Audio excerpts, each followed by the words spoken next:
Hello and welcome to Module 7 in our Python series. Today we're going to be working with converting text to speech. We'll also work with how to program the computer to understand what we speak. And finally, we'll end with an introduction to Tkinter. And Tkinter is one of the options for implementing a GUI or graphical user interface with Python. There are many other GUIs, but Tkinter, it has to be said, is the only one that is included as part of the standard Python library. So let's begin with text-to-speech first. And there's two libraries that we need installed.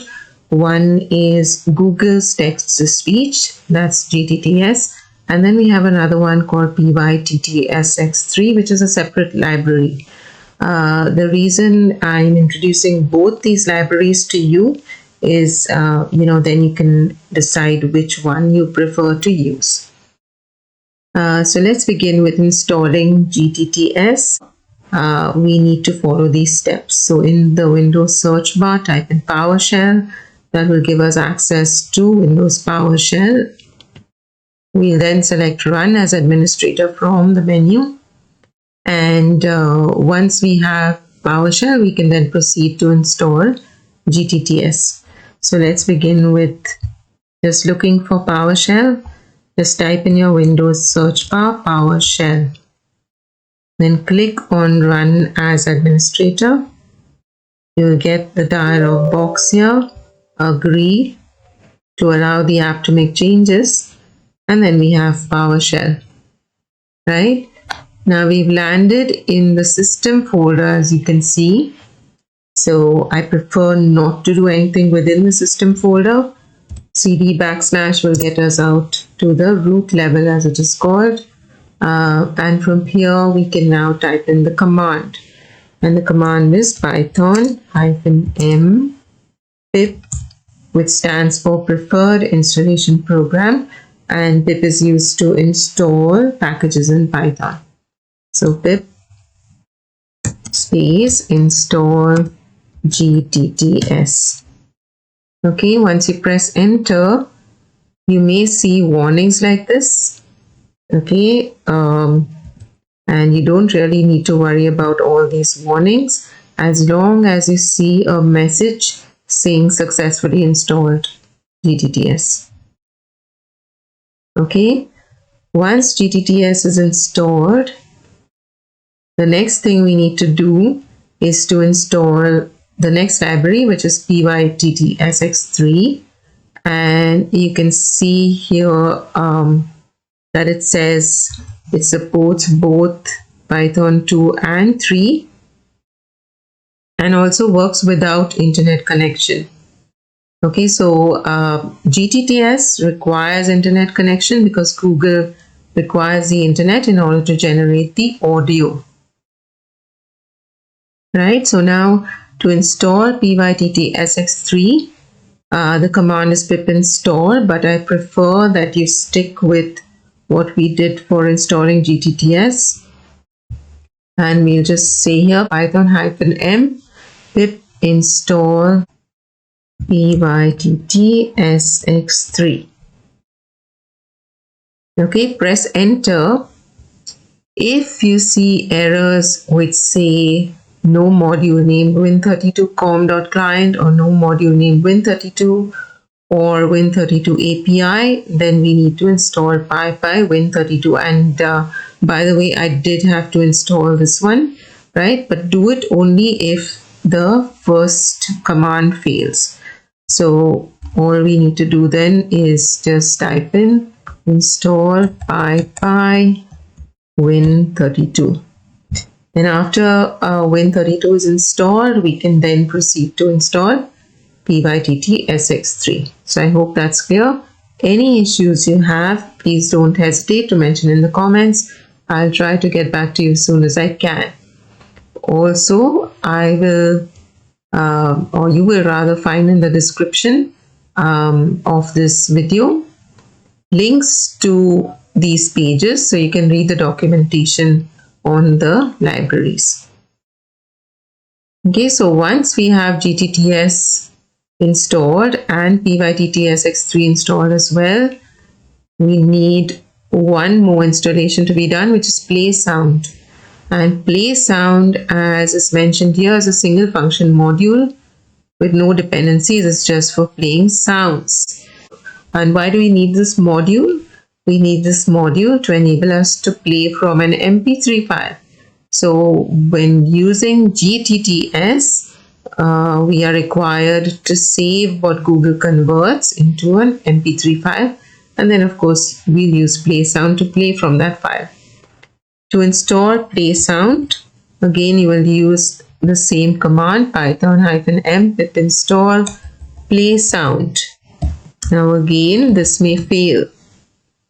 If it does, then I recommend you use the command python-m pip install playsound, but specify the version.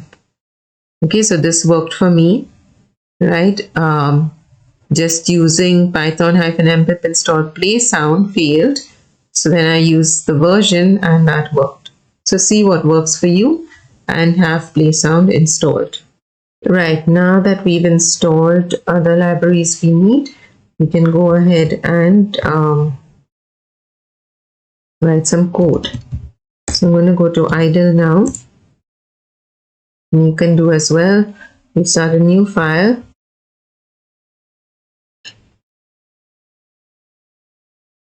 Let's just call it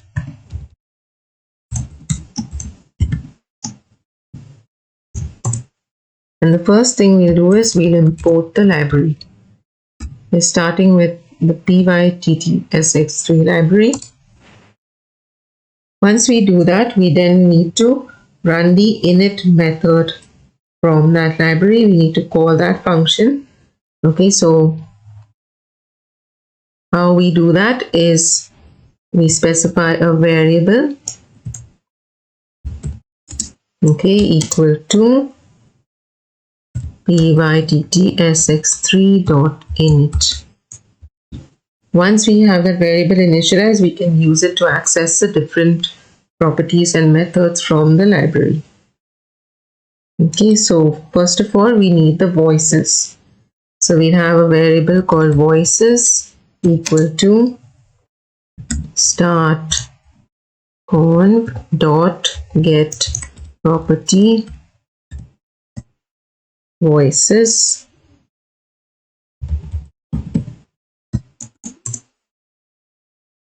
So once this line of code is executed, voices will be an array which will have the voices available to us. We can then select which voice we want to use.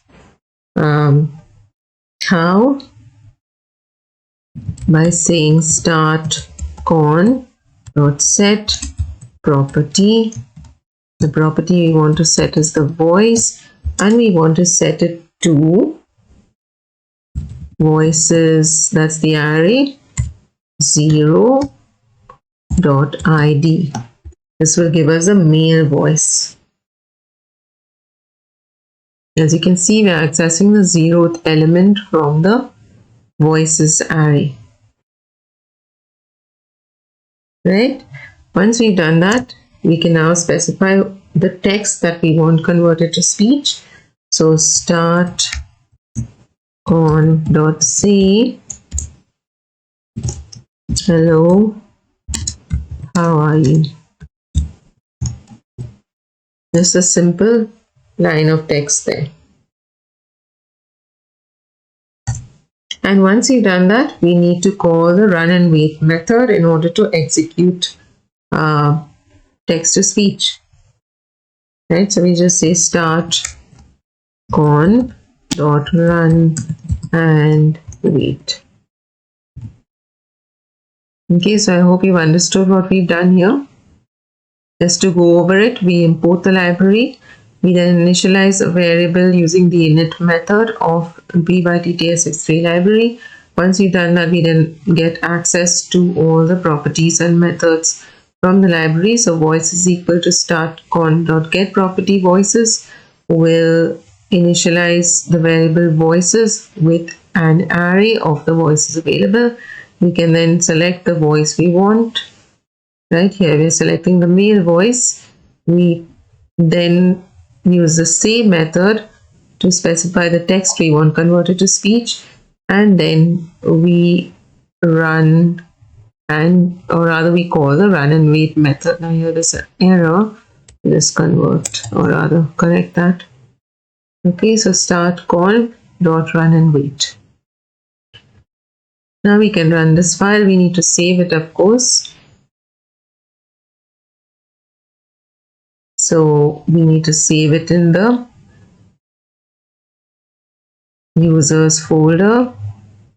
So C drive, users, username, and then new folder. Let's call it convert text to speech. Okay.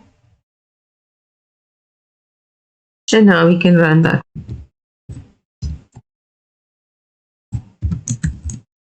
Hello, how are you? So as you can see, that's a little kind of jumpy, I would say, right? It's a bit too quick. We can change that by adjusting the rate property.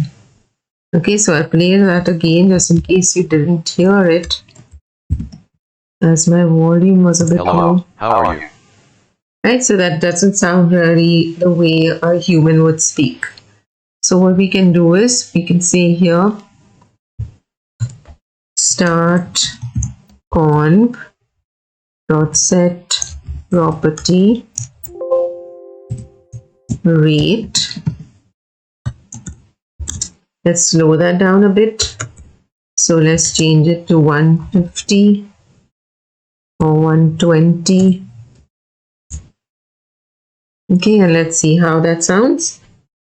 Right, we can run this now again.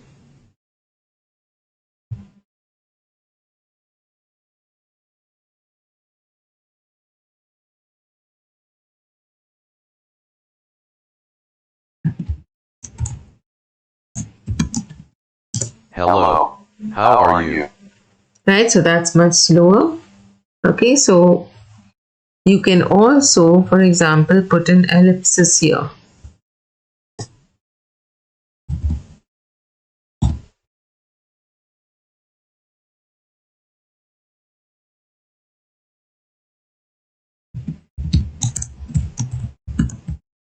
Hello, how are you? Okay, so that's much better. So that's how p/ttSx3 runs. You can also access a female voice. Change this to 1. Run it now.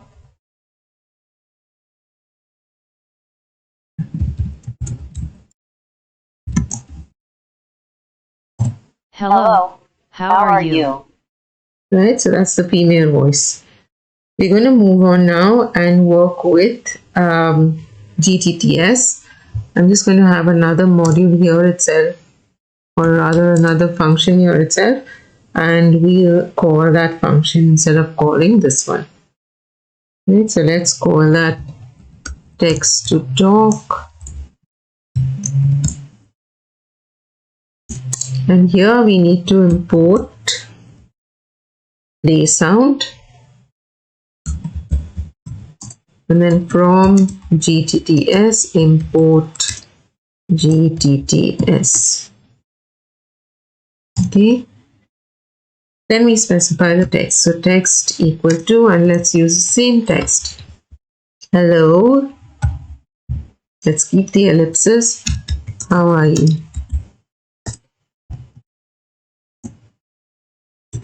Okay.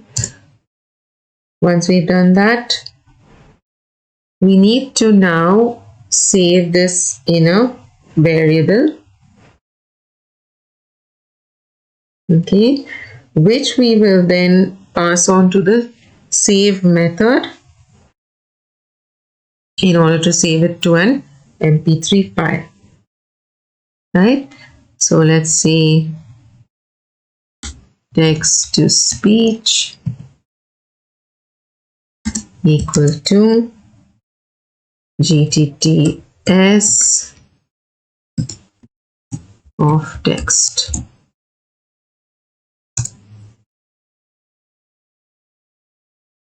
And then pass text to speech to be saved into an MP3 file. So text to speech dot save. We give the name of an MP3 file. Say just talk.mp3. You can name it whatever you like. And once we've done that, we need to invoke playsound in order to play from that file. Playsound.playsound and the name of the file.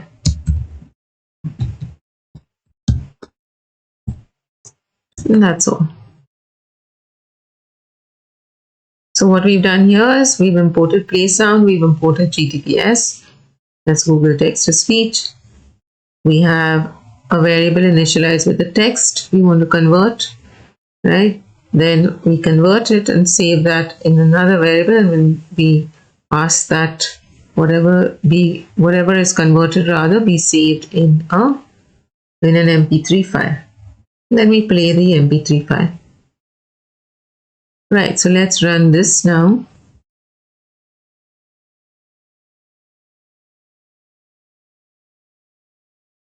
And we just need to call text to talk.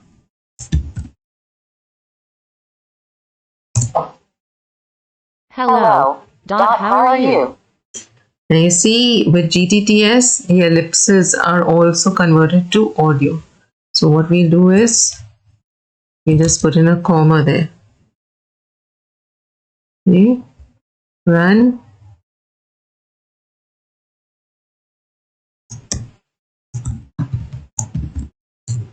Hello. How are you? Right. So this is gTTS at work. Now with Google Text to Speech, there are different accents that you can use. So I'm going to go to those.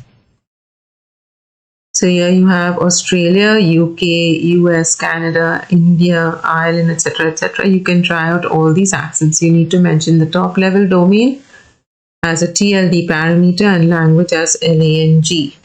So if we try that out now, we can see here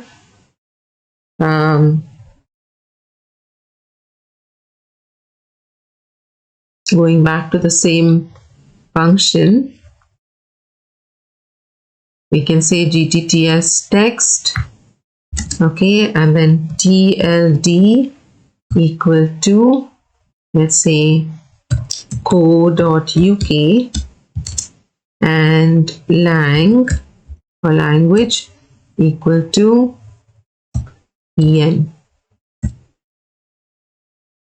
right, as is specified here. Right, now if we run this,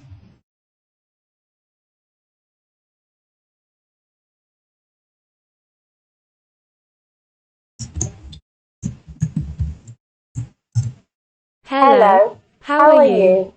so you see you get the British accent. You can also change that to Indian. So co.in,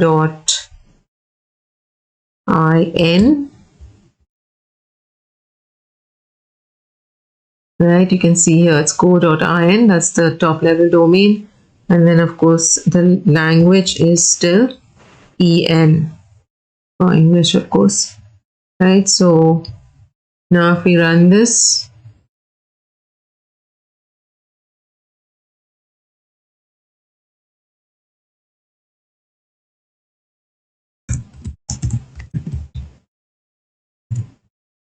Hello. How are you? so you see you can get different accents. So you can try these out. You may encounter an error, which I did when trying out the Australian accent. But I wouldn't worry about that because that does work sometimes. The error you get is the host is not reachable. Okay, so don't worry about that. You can try it after some time and it will work. Okay. Going back to idle now, we will work now with the operating system to play the sounds, okay, using Google Text to Speech. For that, we need to import OS. So this is just another option. Personally, I prefer playsound, okay, but using the operating system is another option. And what we'll do now is we'll just comment out this line. So Alt and 3. And after this, we'll just say os.system, and we'll pass to the system method the mp3 file. So just talk.mp3. Okay, let's run that now.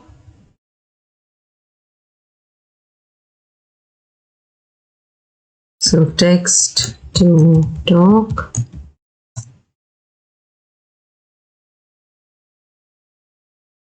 Hello, how are you? Okay, so this is the way the operating system works, but as I said earlier, I prefer to use playsound. So that completes text to speech using gTTS and eTTS X3. Let's move on now to what we need to discuss next, which is speech recognition. Okay, and we need to install the library again. So it's the Google speech recognition that we're going to use, right? So to install that, there are certain steps we need to follow. Python-m pip install speech recognition. Okay, so let's do that first. We go back to PowerShell and we see here Python-m pip install speech recognition. Okay, press enter and that installation should begin.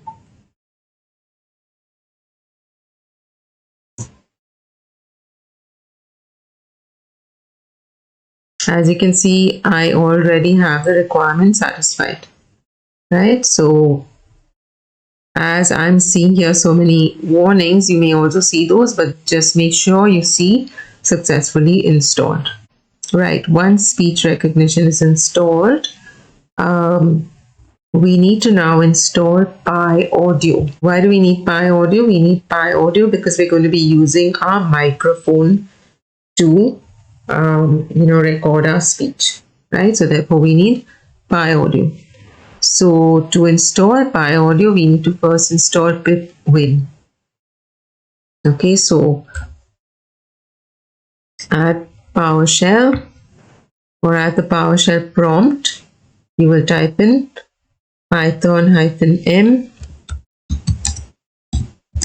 pip install pip-win. And then pip-win needs to be used to install PyAudio. So once pip-win is installed, we can then use pip-win to install PyAudio. So Python-m pip-win install PyAudio.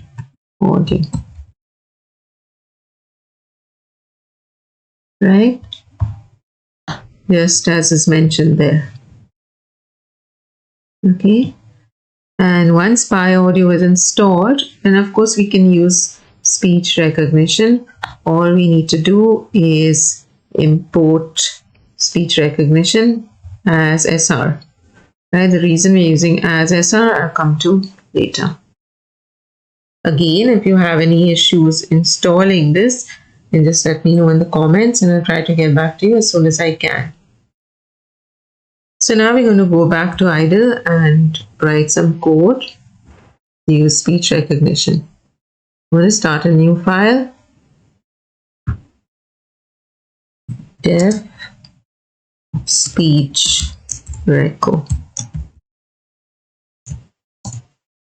Okay, and we're going to start with import speech recognition, and that's exactly how it needs to be spelled, as SR.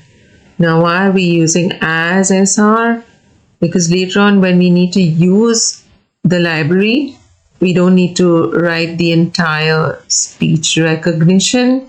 We can just write SR, right? That shortens our time to code. Okay, so once you've done that, then we need to basically initialize a variable with the recognizer method. So r equal to sr dot recognizer, and that's not a capital E, it's a lowercase e.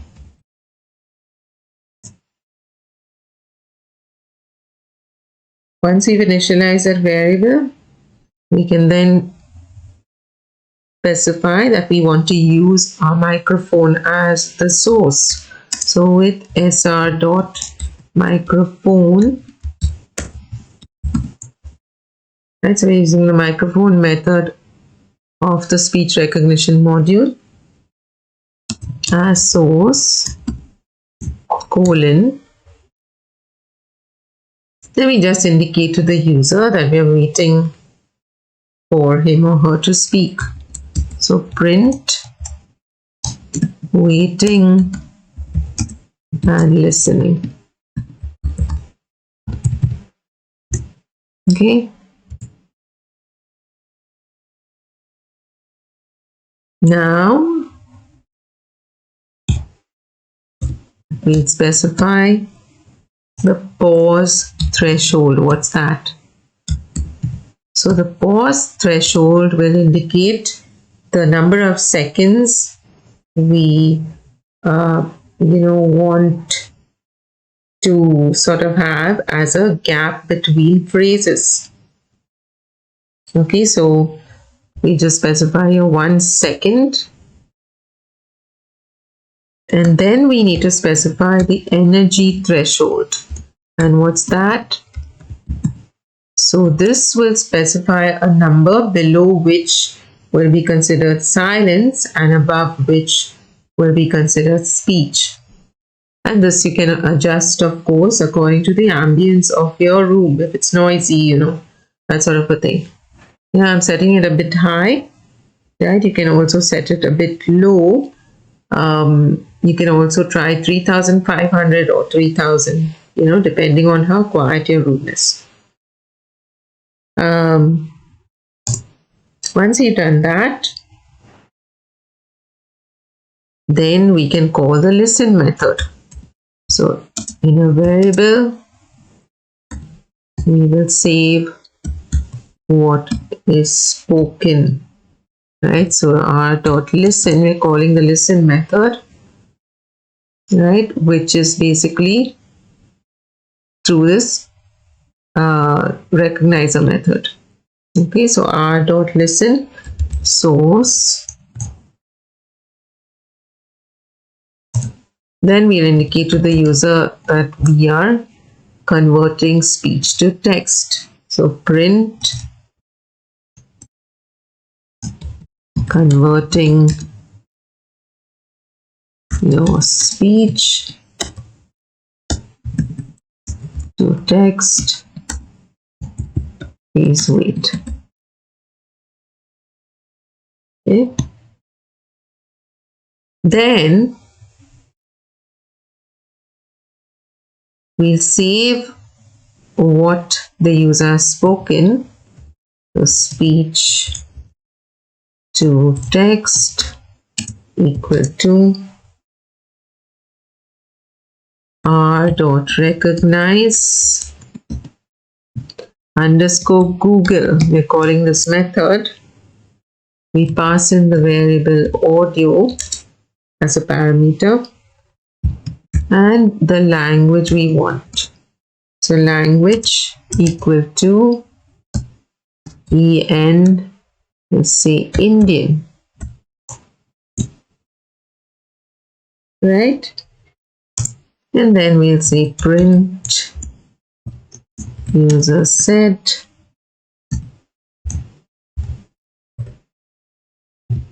comma speech to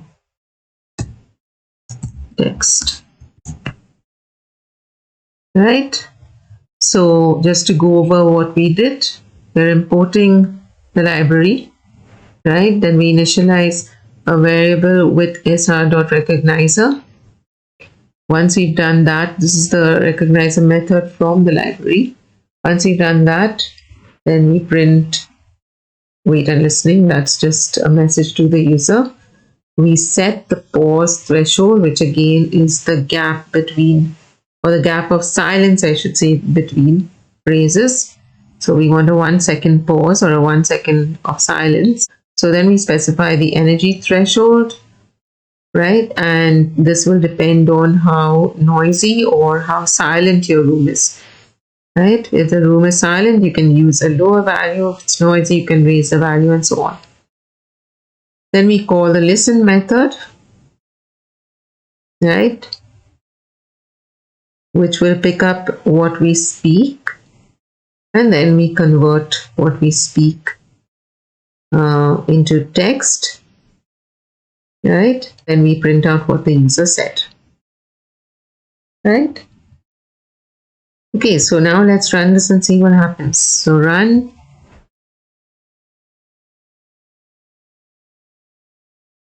Let's save that. Let's just call it speech to text.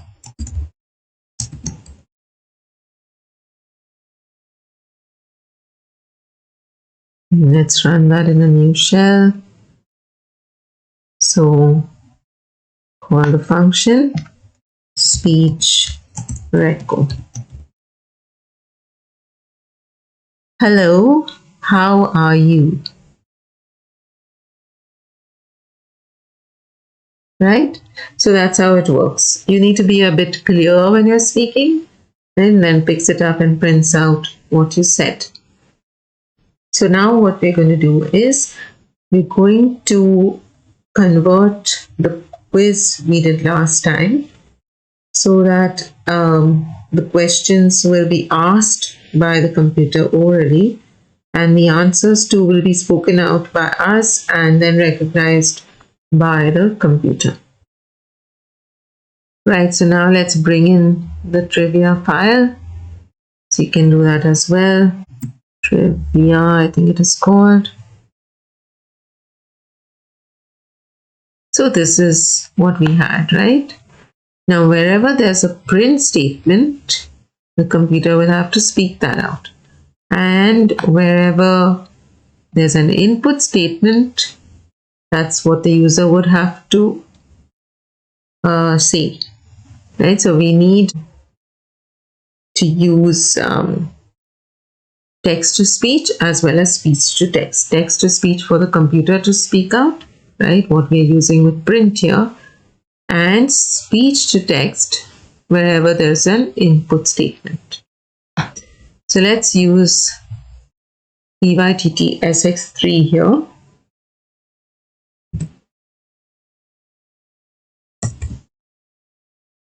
Import.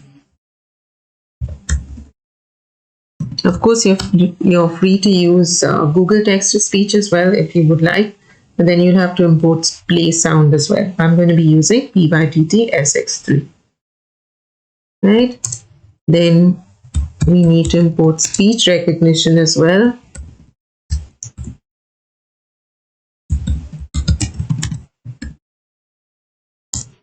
Right, and then R equal to sr.recognizer,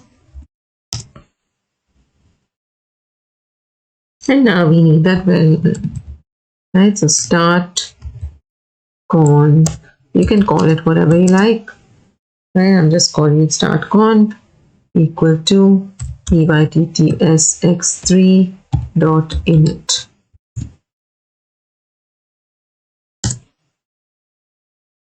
And then we need to have the voices variable initialized. So start conv dot get property voices.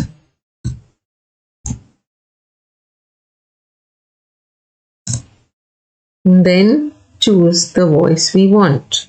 So start conv dot set property voice, comma, voices of 0. I'm going to be choosing the male voice. You can choose the female voice if you like.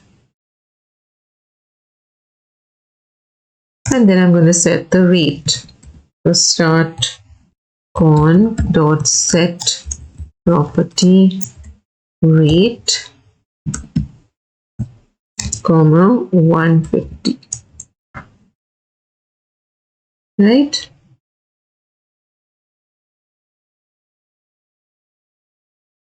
Now once we've done that, the next thing is,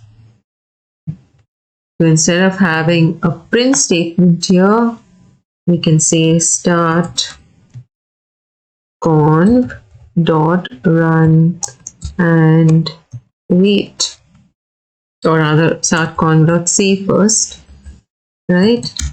And then start conv dot run and wait. So here we'll call start conv dot run and wait. Right? Hope everything's clear so far. What we've done is we've imported playtts x3. We've also imported speech recognition, right? We've called the recognizer method, right? Initializing that variable. And then, of course, using playtts x3.init, we're initializing the variable startCon. Once we have that done, we can then access the property voices, right? So that we will have the array of voices available to us. And then we select the voice we like and set the rate. After that, instead of having the print statement, we have startCon.save and then startCon.run and wait to execute, right, and speak out the statement. In the while loop, would you like to continue playing? Right, so here what we'll do is, instead of saying reply equal to input, again we will use start conv.say, right? And then let me just expand this, so it's easier to see. And after this line, start conv.run and wait, right?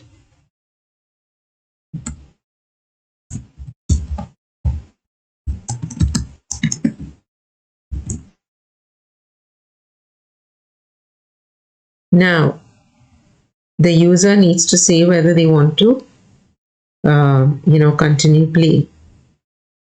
So after this run and wait command is executed, we'll use the speech recognition library. So sr.microphone as source print, and I'm just going to say listening now.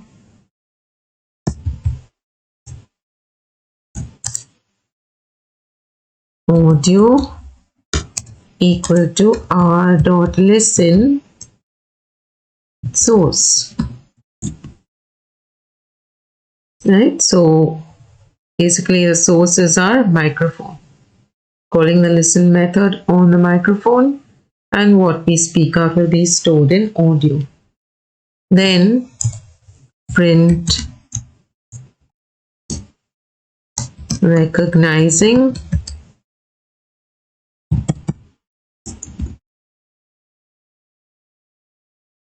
right? And then we can say user reply equal to r dot recognize Google audio comma language equal to en-in. You can use en-uk if you like, right? I leave that up to you. Try different accents. Print. Now this is just for our for the purpose of checking that the computer has recognized clearly, but in a real world you wouldn't use a statement in the code, right? We're just going to say here user said comma user reply.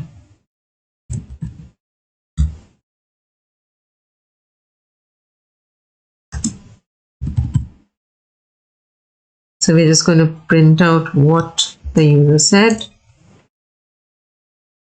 Now we're checking if what the user said.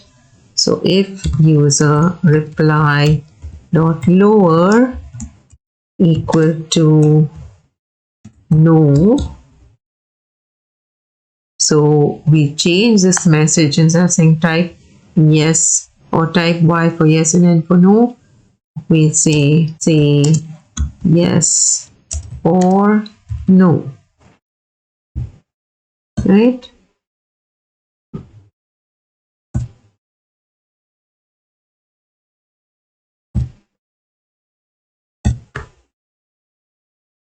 Okay.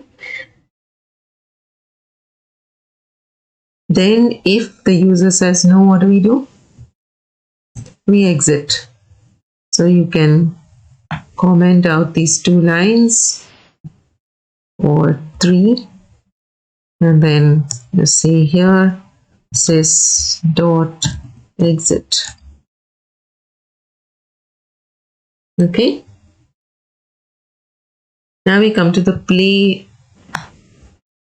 function or the play method. Now within the play function, what do we need to do here? Where is the first statement? Print questions of Q now. Right, so again here we need to use Ttt sx3. Right, so here we'll say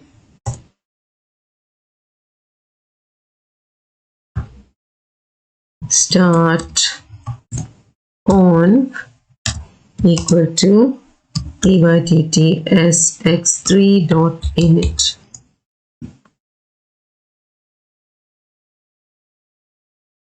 Right, and then of course again we have voices equal to start convert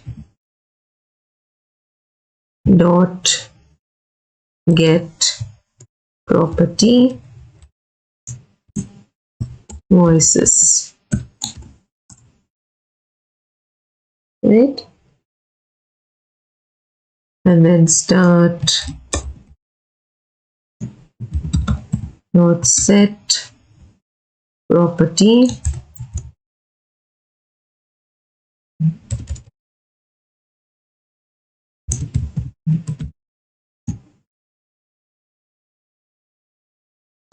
voice comma voices 0 dot id.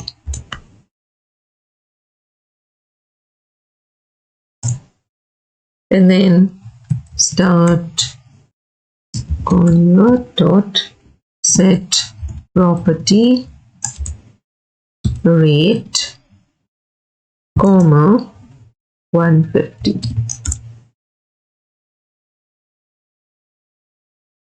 Okay, then what do? We have answer equal to a plus str of num, and correct answer of course. Right, then here where we have the print statement, we can say start con.say, and then of course call the run and wait method. So start con.run and wait, right? After the question is spoken by the computer, then we have an input statement. So now we need to use speech recognition, right? So here we'll say after this line, with sr.microphone as source, print listening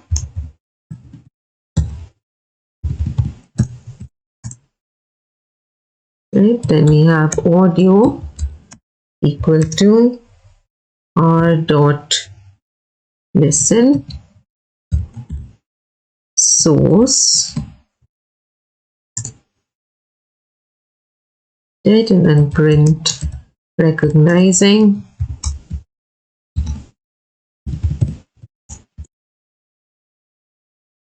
then here we'll have your answer equal to, instead of saying input, we'll say r dot recognize underscore Google audio comma language equal to en hyphen I,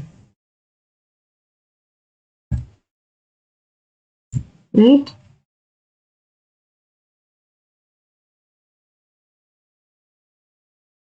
Then we'd say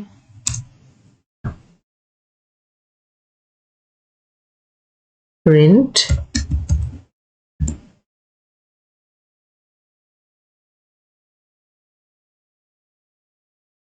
this should actually go inside, right, be indented rather, print user set. So I'm just going to comment this line out. So here we'll say print user set, and again, like I said earlier, this is just for the purpose of testing or rather checking. In the real world you wouldn't write this in your code, your answer, right? Except when you were testing your code, that's when you would put this in. Then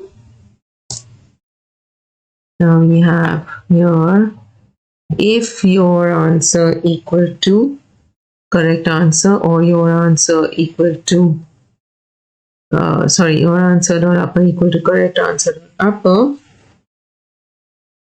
then what will we do? We'll say, instead of saying print, we'll say start conv dot say, right? Start dot say, well done. Else again start conv dot say instead of print,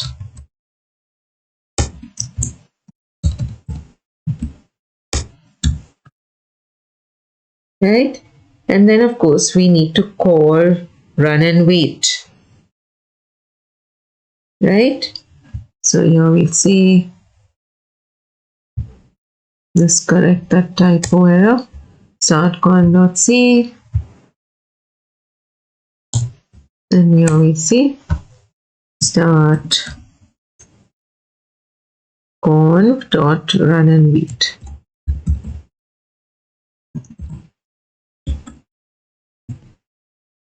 Right?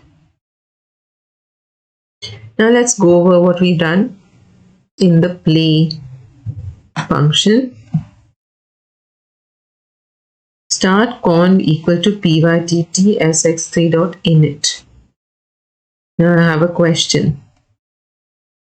We are importing pyttsx3 in this module. Will it be available to this one? Or rather, we are importing it in this function, I should say. Would it be available to this function? The play function, that is. Alright, so what we can do is we can keep this import statement out of all the functions. Right, so that then it's available to all functions. Okay, what's our next line? Start conv equal to pyttsx3.init, which is fine.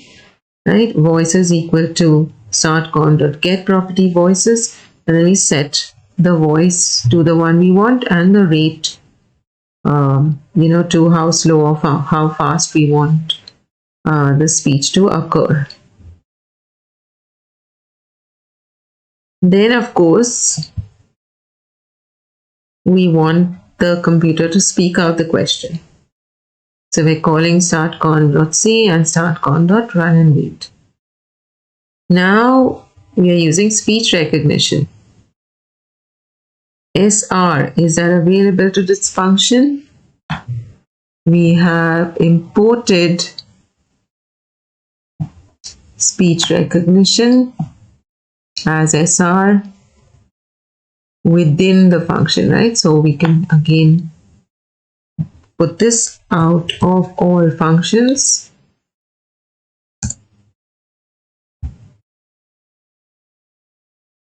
Just make sure that it is in line with your def statement. Now here we are using, as you can see, r.listen and then again r.recognize. R, of course, is the speech recognition.recognizer method. So what we can do is we can specify that as global.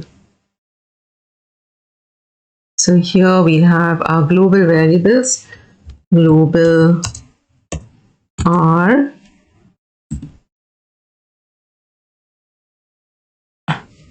and let's move these up as well. So Control X.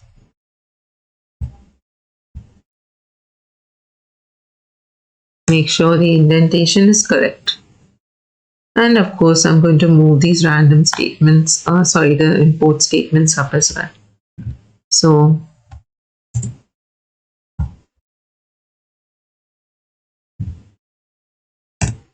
right. Now let's go back to the play method or the play function. So here we have start conv equal to pyttsx3.init. pyttsx3, the import statement for that is now globally available to all functions, right? Voices equal to start conv.get property. Again, accessing voices, right? Remember, this is going to be an array of the voices available. We select the voice we want, we set the rate, right? We then use startconv.c and startconversation.run and wait. Then we're using speech recognition. Now SR, right? The import statement for speech recognition is out of all functions. Therefore, speech recognition is available to all functions, right? And then with sr.microphone as source, print listening, audio equal to R. As I said, R is global now, so that's available to all functions too. And then we're calling recognize Google. And then of course we check, right? If your answer equal to correct answer, startconv.c, well done. Else startconv.c, wrong. The correct answer is I'm going to leave it like this. Okay, but see what happens when we leave it like that. Okay, without using start con, say again. Right. And that's it. Okay, so I hope it's clear what we've done so far. Again, any questions, any clarifications that you need, you can just post in the comments and I'll get back to you as soon as I can. All we are doing here, to put it simply, is wherever there are print statements, that's what we are printing on the standard output, which is the screen, right? But we're now going to have the computer speak those out, and wherever there's input statements, we're going to have the user speak and have the computer recognize the user's speech. So I'm going to run this now. If there's any errors, we'll deal with them. So here we have one unindent, does not match. Now let's check that out. We need to close these quotes, right? And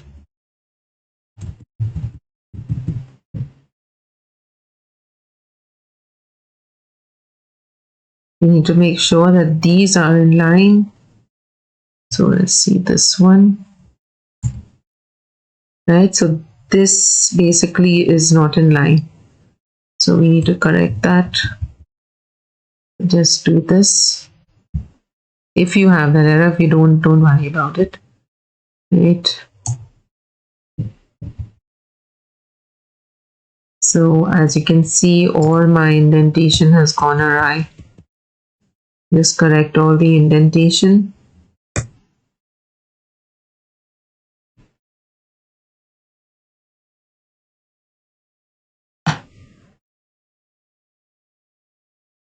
Okay, let's run this now.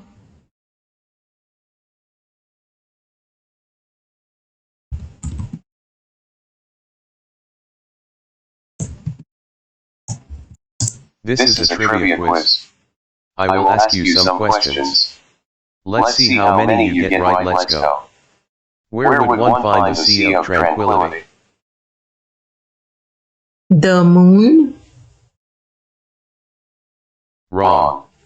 The correct answer is, would you like to continue playing? Say yes or no. Okay, I'm going to stop this now. You saw that first of all, the computer was not able to recognize my speech very well. And that's because you need to, when you're speaking, right, be close to the microphone. I happen to be a little away, right, and therefore it's not able to detect the speech. The other thing is that the computer was not able rather to mention the answer.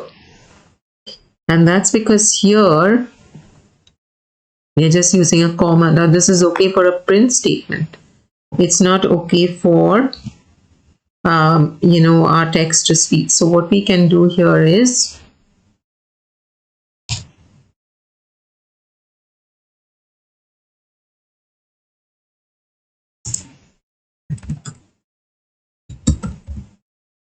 say correct answer, right? So we paste that here.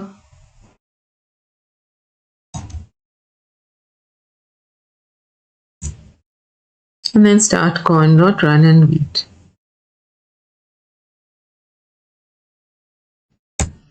Okay, let's run this now.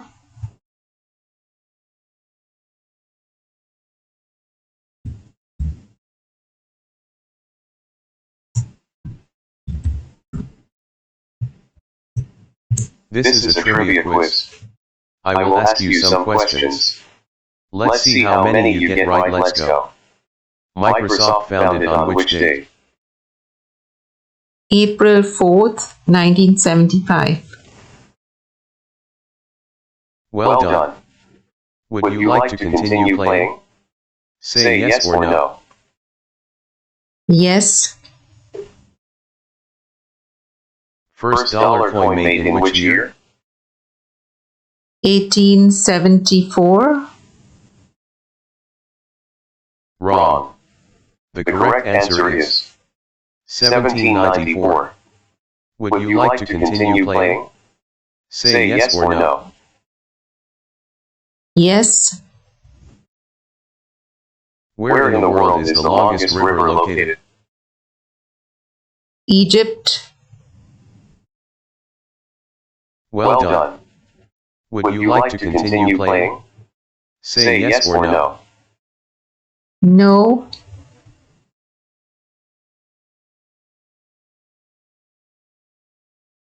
Right, so this is how speech recognition works. We need to move on now to our next discussion. Some points to remember with speech recognition. The energy threshold. Below the threshold is silence, above the threshold is speech. With the pause threshold, it's a number in seconds which indicates the silent pauses between phrases. And the most important point is that using Google Speech Recognition requires an API key. Now, Google has been kind enough to allow for the default key to be used, but only for testing and personal purposes. Okay, they've done some reverse engineering through Chrome so that the default key is available, but you're not allowed to use this for commercial purposes. Okay, so that's important to keep in mind. You need to basically purchase an API key. Moving on to Tkinter. And as I said, Tkinter is Python's graphical user interface using TK, which is toolkit. So let's go through some of the the details of this particular module. It's a standard Python interface to the TCL or tool command language /TK GUI toolkit. I already mentioned that it's a graphical user interface library. Then we have TK widgets are implemented as Python classes. So basically it's object oriented. There is of course no need to write tool command language code, but we need to sometimes consult the documentation. And it's not just one library, there are many distinct modules. So that's a kind of an overview of the Tkinter library. Now we're going to write a simple program using Tkinter, and we'll see then what each of the lines in the program mean or what they're doing. Right, so we're going to go to idle again, and we're going to start a new file.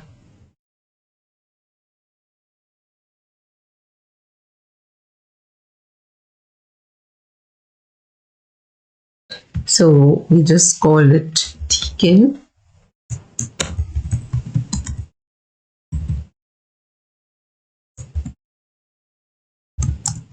And here what we do is from Tkinter import star. So we're importing everything. So there is TTK, which basically is theme toolkit, and that gives the widgets a better appearance. So we're going to import that as well. So from Tkinter import TTK, and then we specify a root equal to TK. As I said, we'll see later on what each of these lines mean. I'm just going to type in the code now. Frame equal to TTK dot frame root comma. You don't need to type in this program. You just need to follow what's going on screen. Frame dot grid, then TTK dot label, frame comma text equal to hello world.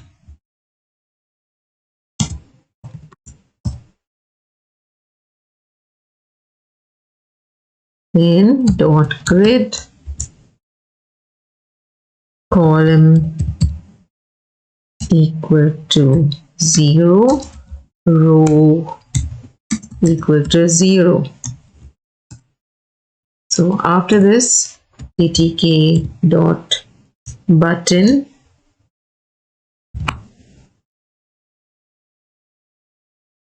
and frame comma text. This should be text, right? Text equal to quit comma command equal to root dot destroy.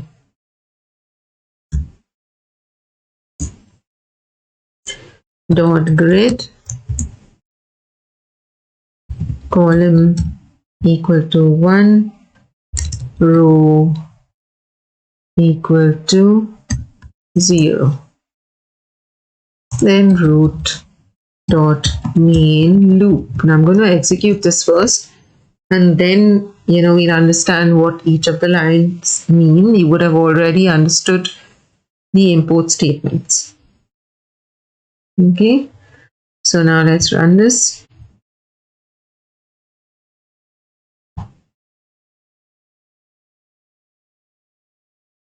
Let's just call it widget.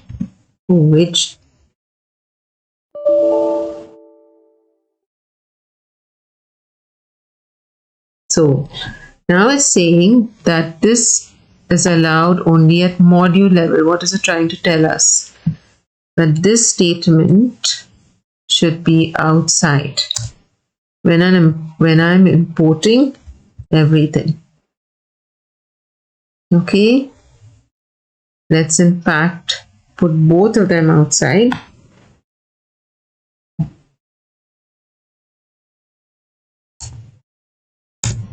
And this is usually recommended, especially in a module that's going to have more than one function.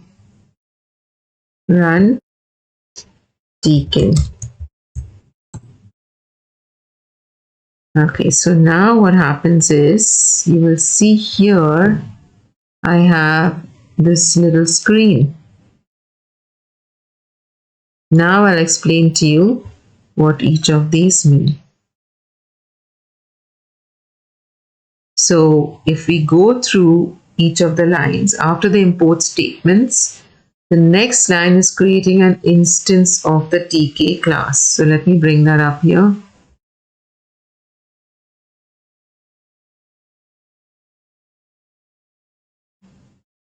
So now let's position this so you can see both the slide as well as the program. So we have our import statements. The next line is creating an instance of the tk class, a toolkit class, which will initialize toolkit and create the tool command language interpreter. Once we have that, we can use root here. You can see to have what is called an event loop. If we don't have an event loop, right, then we are not going to, or rather, the changes the user makes will not be reflected on screen, right? So that's important. So root equal to tk. The next line says this particular creation of the class also creates a top level window known as a root window, right, which serves as a main window of the application, which we saw, right, that little window that came up. The following line creates a frame widget which will contain a label and a button. Here we are creating the label and button, right? The frame is fit into the root window, right? Within the frame we have the label and the button. The next line creates a label widget that holds a string, hello world, and then we're positioning that particular label using the grid method, right? So that is used to specify the relative layout position of the label within the frame. We're then creating a button widget, which is going to be placed at the side of the label. As you can see here, column is 0, here column is 1. Right? When clicked, how do we know when clicked? When we specify the command parameter. So this will be executed once we click on the button, which will lead to the root window being closed or root being destroyed. Right? Then the main loop method puts everything on display and responds to user input. Right? So now if I bring that up again, so this is basically our top level window, right? Or the root window. We have a frame widget which is placed within the root window. And within the frame, we have a label, hello world, and we have a button. When we click on this button, the command will be executed, which will lead to the root window being destroyed. Right? So if I click quit here, you will see this window will disappear. Right? It's no longer available to me. And of course, main loop is the main event loop, which will place everything on screen and also register, the user's input. Right? So that's a brief introduction to the Tkinter library. Now, some of the concepts, widgets. The Tkinter user interface is made up of individual widgets. Right? We saw a button widget and a label widget. So each widget is represented as a Python object instantiated from classes like frame, label, button, etc. Widgets are arranged in hierarchy. The label and button are placed within the frame, which is again placed within the root window. When creating the child widget, the parent widget is passed as an argument to the widget constructor. Right? We saw that. We saw that the parent widget, being the frame, right, was passed to the constructor when creating the child widget. Right? So I hope this is clear. Configuration. Widgets have configuration options, so you can modify their appearance, right? So you can change the size, text, etc. You can also change the command that will be executed when you click the button. Now this is important. Widgets are not automatically added to the user interface. We use a grid method to control where the widgets are placed.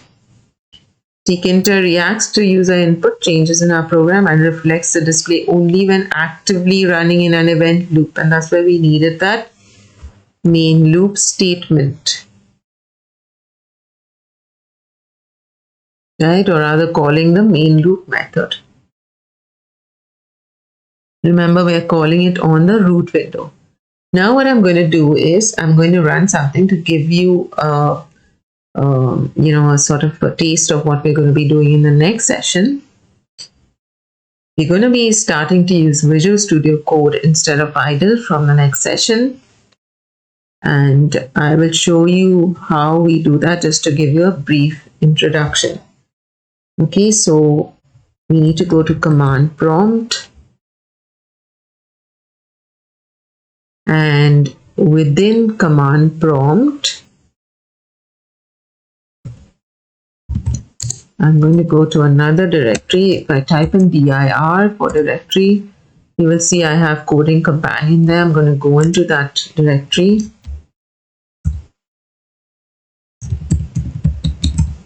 Using cd, that's change directory. Okay, for those who are not aware. And if I type in dir here, I can see what's in this directory. And you can see I have created a directory called tic-tac. So when we're using Visual Studio Code, we need to create a workspace. Of course, I will show you in the next session how to download Visual Studio Code as well, okay, for use with Python. But for today, I'm just giving you a brief sort of a look into what we're going to do in the next session. So I've already created the directory. I'm going to go into that directory now. And then to load Visual Studio Code, I just type in code space dot.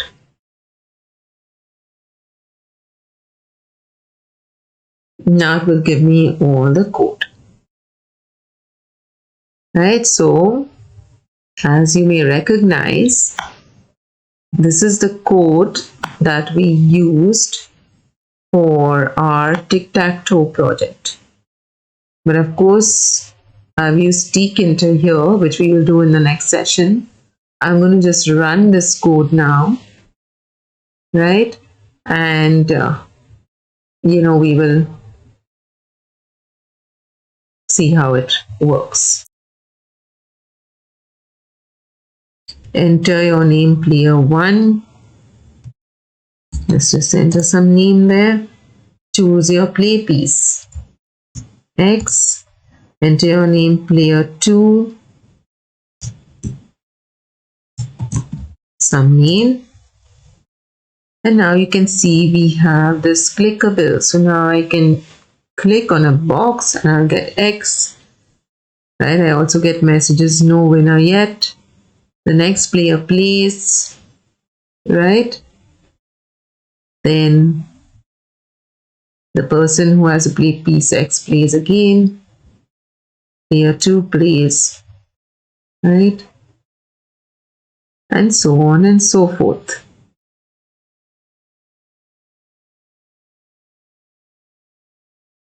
Right?